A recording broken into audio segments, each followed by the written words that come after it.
লোক আজকে 26 ফেব্রুয়ারি 2026 কিছু ভাই ব্রাদার ম্যাসেডোনিয়াতে যাচ্ছে। অবশ্যই আমার ক্লায়েন্ট না, আমি যে মাধ্যমে কাজ করি সেই মাধ্যমে কিছু ক্লায়েন্ট যাচ্ছে। তো আমার কিছু পুলিশ ক্লিয়ারেন্স দিল্লি থেকে অ্যাটাস্টেড হয়ে আসছে, ওই পুলিশ ক্লিয়ারেন্সগুলো হাতে হাতে দিয়ে দিব, সেজন্য আসলাম। আজকে রাতে ফ্লাইট, আপনার টার্কিশ এয়ারলাইন্সের বড় রাতে ফ্লাইট। তো যাই হোক, আমি কিছু আপডেট দিতে আসছি। সেটা হচ্ছে সার্বিয়াতে ধরা খেয়ে কিছু এজেন্সি আছে ম্যাসেডোনিয়াতে ফাইল ঢুকাচ্ছে। আর আপনারা যারা সার্বিয়াতে ধরা খাওয়া এজেন্সির ফাইল ম্যাসেডোনিয়াতে মুভ করার জন্য দিচ্ছেন, বা ম্যাসেডোনিয়া এমন একটা শ্রমবাজার, এখানে সার্বিয়ার মতো হাজার হাজার কোটা কিন্তু ডিক্লারেশন হয় নাই 2026 সালে। সো কাজ কারবার যার সাথেই করেন, যেখানেই করেন, একটু সাবধানে করবেন, ভেবে চিন্তে করবেন, না হয় আপনার সময় এবং অর্থ বরবাদ হবে। তো আজকে বেশ কিছু ভাই ব্রাদারের সার্বিয়ার অ্যাপ্রুভাল আসবে, বেশ কিছু ভাই ব্রাদারের আসবে। তো বড় বড় অনেক এজেন্সি আছে, অপেক্ষা করতেছেন অ্যাপ্রুভালগুলোর জন্য। যদি অ্যাপ্রুভালগুলো আসে, অবশ্যই আমার যা রিজেক্ট হওয়ার, আমার অনেকগুলো রিজেক্ট হয়েছে। তো আজকে যেগুলো আসবে আল্লাহ জানে কার কার আসে কার কার না আসে। তবে আজকে যে অ্যাপ্রুভালগুলো আসবে ওখানে আমার অ্যাপ্রুভাল আসার সম্ভাবনা নাই। কিন্তু যে সকল ভাই ব্রাদাররা অধীর আগ্রহে অপেক্ষা করতেছেন, যদি আসে আলহামদুলিল্লাহ, আসলো, না আসলে সার্বিয়ার জন্য ওয়েট না করে লস যা খাইছেন সার্বিয়ার বাজার থেকে বের হয়ে যান। কারণ আপনারা অনেক বড় বড় ভাই ব্রাদার সার্বিয়ার বাজারে কাজ করেন, আপনাদের জ্ঞান দেওয়ার কিছু নেই। তো আমি বলবো যতটুকু ধরা খাইছেন এনাফ ইজ এনাফ। আর নতুন করে ধরা খাইয়েন না, ফাইলগুলো মুভ করেন, মুভ করে ক্লায়েন্টদের কাছে সত্য কথা বলেন যে ভাই ধরা খাইছি, তোমরা পাসপোর্ট নিয়ে যাও, তোমরা তোমাদের মতো করে অন্যদিকে ট্রাই করো। তবুও ক্লায়েন্টগুলোর অন্তত সময় এবং অর্থ বরবাদ হওয়া থেকে বাঁচবে। ধরা যতটুকু খাইছেন সত্যটা বলে ফেলেন। কারণ সার্বিয়ার বাজারে অনেকেই, আপনারা যাদের সাথে কাজ করতেছেন তারা কাজ করতে পারবে 100, কিন্তু বাংলাদেশের বড় বড় বেশ কয়েকটা এজেন্সি থেকে 500, 600, 700, 300, 250 এরকম পাসপোর্ট নিয়ে কিন্তু সবাইকে ফাঁসে রাখছে। এখন এজেন্সিগুলো বলতে পারতেছে না, বললে ধরেন নিজেদের ভ্যালু নষ্ট হয়ে যাবে। আমরা তো পাসপোর্ট নেওয়ার আগে মানে গলাবাজি করে নেই যে আমি ডাইরেক্ট কাজ করি অমুক দেশের জন্য, তমুক দেশের জন্য ডাইরেক্ট কাজ করি, এভাবেই নিয়ে ফাইল নিই। এটা না বলে তো মানুষের ফাইল দিবে না। তো ওই গলাবাজিটা ধরা পড়ে যাবে বিদায় ধরা খাওয়ার পরেও কিন্তু সার্বিয়ার বাজার ধরা খাওয়ার পরেও কিন্তু ভাই ব্রাদাররা বলে না। টু বি অনেস্ট ভাই, আমি ডিরেক্টলি কাজ করতাম রোমানিয়া, ডিরেক্টলি কাজ করতাম ক্রোয়েশিয়া, এখন ডিরেক্টলি পর্তুগাল কাজ করি। ডিরেক্টলি সার্বিয়া কাজ করতে পারি নাই, যেগুলো ডিরেক্টলি করছি ধরা খাইছি। আর ভাই হয়ে যেগুলো করতেছি সেগুলো ঝুলে আছে, প্রপার ইনফরমেশন পাওয়া যায় না।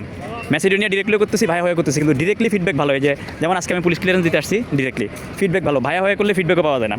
তো যাই হোক, আপনারা সার্বিয়ার জন্য যারা আজকে ইসের জন্য অপেক্ষা করতেছেন অ্যাপ্রুভালের জন্য, যদি পান আলহামদুলিল্লাহ গুড, না পাইলে ভাই আল্লাহ ওয়াস্তে আপনাদের ক্লায়েন্টদেরকে বলে দিয়েন যে ভাই ধরা খাইছি, বাদ দাও, তোমরা প্রয়োজনে টাকা পয়সা পরে নিও আমার কাছ থেকে, কিন্তু তোমরা তোমাদের মতো করে অন্যদিকে চেষ্টা করো।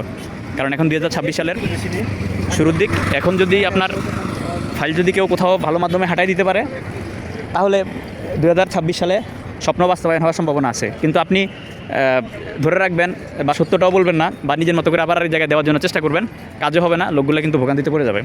এখন আমার কাজের আপডেট দেই। আমার কাজের আপডেট হচ্ছে আলহামদুলিল্লাহ আমার স্লোভেনিয়ার কাজ সফলভাবে চলমান আছে, আমার ম্যাসেডোনিয়ার কাজ সফলভাবে হবে ইনশাল্লাহ। আমার পর্তুগালের আপনার 3 তারিখে কিছু লোক এম্বাসি ফেস করবে, আরও কিছু অ্যাপয়েন্টমেন্ট আমার আপকামিং আছে। আমি অত হাজার হাজার শত শত ফাইল নিয়ে কাজ করি না, কারণ আমি 2024 সাল 25 সালের যে ঝামেলাগুলো ওগুলো থেকে শিক্ষা নিয়ে আমি 2026 সালে কাউকে ভোগান্তিতে রাখতে চাচ্ছি না। কারণ আমার অলরেডি 2024 সাল 25 সালের যে কাজগুলো হয় নাই, ওই লোকগুলোই ভোগান্তিতে আছে। তাহলে আমি নতুন করে মানুষকে ভোগান্তিতে ফেলার পক্ষে না।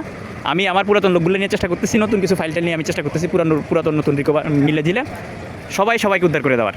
তবে এই সত্য কথাটাই অনেক এজেন্সি বলে না, পুরাতন লোককে ভোগান্তিতে রাখছে, নতুন লোকও আবার নতুন করে বদমাশি করে ফাইল নিচ্ছে। এই জিনিসটা করা যাবে না। আপনার সক্ষমতা যতটুকু আছে ততটুকুই নেন, সক্ষমতার বাইরে লোভ করে নিয়েন না। ধরা গেছেন, খেয়ে গেছেন, কিন্তু এটা পাবলিকের কাছে সত্যটা প্রকাশ করেন। সত্যটা প্রকাশ করে কেউ যদি আপনাকে সময় দেয় দিবে, সময় না দিলে সসম্মানে পাসপোর্ট রিটার্ন দিয়ে দেন, প্রয়োজনে মাপ চেয়ে টাকা পয়সা আস্তে ধীরে রিটার্ন দিয়েন। তো এই হচ্ছে কথা ভাই, এটা সত্য কথা বললে কেউ কাউকে ফাঁসি দিয়ে ফেলবে না, কেউ কাউকে মেরে ফেলবে না, বাস্তবতা সবাই বোঝে। যেমন আমি নিজেও কাজ করতে গিয়ে মানুষের পকেটে টাকা পয়সা তুলে দিয়ে ধরা খাইছি, আমি কিন্তু বলতেছি আমার ক্লায়েন্ট বুঝতেছে, আমি কাজ করে আমি আস্তে ধীরে সবার টাকা পয়সা আমি রিটার্ন দিয়ে দিব। কিন্তু যারা মানুষের কাছ থেকে টাকা পয়সা নিয়ে সম্পদ করে, বাড়ি গাড়ি করে, বা বিভিন্ন বিজনেস করে, অথবা আপনার দুষ্টামিটা করে, বিভিন্ন জায়গায় ল্যান্ড বিজনেস, প্রপার্টি বিজনেস বা শেয়ার বিজনেস করে, তাদের সুপারি টুপারি একদম গলিয়ে দেওয়া, মানে বিচি খুলে ফেলা দরকার। কারণ এই বদমাশিটা যারা করে তাদের জন্য। আর যাই হোক, আমার জন্য দোয়া করবেন, আমি যেন আপনার এই কাজগুলো সুন্দরভাবে করে দিতে পারি। আমার ম্যাসেডোনিয়ার কাজগুলো ইতিমধ্যে আমার অনেকগুলো কাজ হয়েছে আলহামদুলিল্লাহ, আরও বেশ কিছু কাজ চলমান আছে। আমি খুব সম্ভবত আপনার মার্চ, এপ্রিল, মে এই 3 মাসে আমি বেশ কয়েক ডজন ভাই ব্রাদারকে ইনশাল্লাহ আল্লাহ যদি সহায় থাকেন আমি ম্যাসিডোনিয়ার স্বপ্ন পূরণ করে দিতে পারবো। আর মোটামুটি আমার পর্তুগালের আমার যে অ্যাপয়েন্টমেন্ট জটিলতা, যেমন এখনও অনেকে অ্যাপয়েন্টমেন্ট জটিলতা রেখেও কিন্তু আবার নতুন করে পর্তুগালের জন্য ফাইল নিচ্ছে। তো আমি চাইলে আমিও ফাইল নিতে পারতাম, আমি নিই নাই। অ্যাপয়েন্টমেন্ট জটিলতা রেখে আমি যত সৃষ্টি করতে চাই নাই। আমার মতো করে আপনারাও চেষ্টা করবেন যে আপনার ভ্যাকেন্সির বাইরে ফাইল নেবেন না, প্রয়োজনে হাতের জটলা যেটা সেই জটলা ক্লিয়ার না করে নতুন করে ফাইল নিয়েন না। তো আমি আশা করি আমি আগামীতে ইনশাল্লাহ আমার ম্যাসিডোনিয়া, পর্তুগাল, স্লোভেনিয়া আর ইউক্রেনে কিছু কাজ চলমান আছে। ইউক্রেনে যদি লোক গিয়ে যদি ভালো ফিডব্যাক দেয় তাহলে ইউক্রেনের কাজ করব। আমি এগুলো নিয়ে আমি মোটামুটি 2026 সালে আমি খুব আশাবাদী। আমি ম্যাসিডোনিয়া, পর্তুগাল, স্লোভেনিয়া আর যদি ইউক্রেনটা ক্লিক করে তাহলে ইউক্রেন, এই দেশগুলো নিয়ে আমি কাজ করব আল্লাহ যদি সহায় থাকে। আর পুরাতন যে লোকজন আছে, পুরাতন লোকে কেউ তালি দিবে কেউ গালি দিবে, এটাই স্বাভাবিক, কারণ ইউরোপের কাজ 100% হয় না, হবে না। যারা লেগে থাকবেন সফল হবেন, যারা লেগে থাকবেন না আপনারা পাসপোর্ট ফেরত নিয়ে আপনারা মুক্তি পেয়ে যাবেন, আপনাদের টাকা পয়সা আস্তে ধীরে দিয়ে দেবো। কারণ এখানে ওই যে অন্যান্য এজেন্সির মতো কথা লুকায় রেখে আপনাদের সময় এবং অর্থ বরবাদ করার কোনো যুক্তিকতা নাই। কারণ আপনার টাকা দেওয়ার ভয়ে আপনাকে বললাম না, আপনার পাসপোর্ট রেখে দিলাম, এদিক দিয়ে আপনার স্বপ্ন শেষ, আপনি অন্যদিকেও ট্রাই করতে পারলেন না। তো এই কাজ করবো না, কারণ অনেক সময় অনেক এজেন্টের ক্লায়েন্ট আমার কাছে এসে শর্টকাটে সফলতা পেয়ে গেছে, আবার আমার ক্লায়েন্টও আবার অন্য এজেন্টের কাছে গিয়ে অনেক সময় শর্টকাটে সফলতা পেয়ে গেছে। তো এটা হচ্ছে ভালো একটা, যার নসিব রিজিক যার মাধ্যমে বরাদ্দ রাখছে সেটাই হবে। তো শুধু আটকে রেখে লাভ নাই। যারটা হওয়ার চান্স আছে ধরে রাখবো, যারটা হওয়ার চান্স নেই নিজের ভিতরে কনফিউশন থাকবে বলে দিব, বা পাসপোর্ট কুরিয়ার করে পাঠিয়ে দিব, আর হচ্ছে ক্ষমা চেয়ে নিব, প্রয়োজন আস্তে ধীরে টাকা পয়সা দিয়ে দিব। কারণ ইনস্ট্যান্ট টাকা পয়সা দেওয়ার মতো সক্ষমতা নাই, কাজ করে টাকা পয়সা দিতে হবে। তো ধন্যবাদ, ভালো থাকবেন, ভালো রাখবেন। আমার মাধ্যমে যেন কয়েক ডজন যুবকের স্বপ্ন 2026 সালে পূরণ হয়। সবার দোয়া, ভালোবাসা এবং সাপোর্ট কামনা করছি। আর ধন্যবাদ, ভালো থাকবেন, ভালো রাখবেন।